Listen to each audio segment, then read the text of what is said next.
ভুনা খিচুড়ি, লেটকা খিচুড়ি, পাতলা খিচুড়ি, ঝরঝরে খিচুড়ি, যেই ধরনের খিচুড়ি হোক না কেন আমি এবং আমার পরিবারের সবাই অনেক বেশি পছন্দ করি খিচুড়ি। আজকে অনেক দিন পর আমি পাতলা খিচুড়ি রান্না করব। সারা দিন কিছু রান্না করিনি, ফ্রিজে কিছু তরকারি ছিল ওগুলো দিয়েই চালিয়ে দিয়েছি। তো রাতে ভাবলাম রান্না না করলে আর হবেই না, তাই খিচুড়ি বসিয়ে দিলাম ঝটপট করে।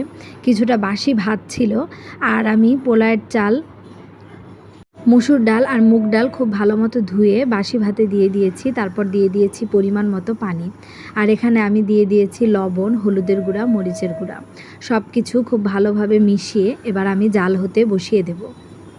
খুব একটা মশলা আমি খিচুড়িতে ব্যবহার করিনি, একদম সাদামাটাভাবেই খিচুড়িটা বসিয়ে দিয়েছি। আর ভর্তা হলে বেশ জমে যেত, কিন্তু এই রাতে আমার একদমই মন চাচ্ছিল না যে আমি ভর্তা বানাই।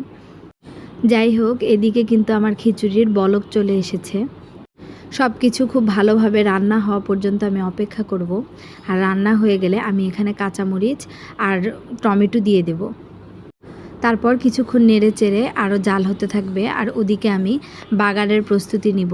যেহেতু খুব একটা মশলা দেইনি, তাই বাগার দেওয়াটা খুব জরুরি। বাগার দিলে খেতে কিন্তু খুব বেশি মজা লাগবে।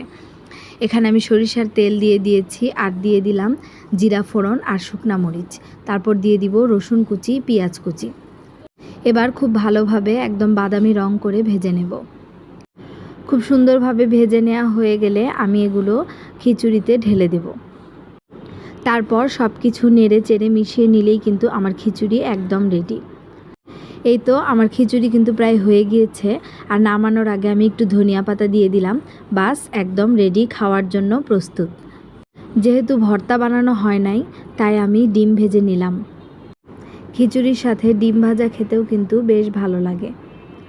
আর ঘরে যদি থাকে আমের আচার, জলপাইয়ের আচার কিংবা রসুনের আচার, তাহলে তো কোনো কথাই নেই।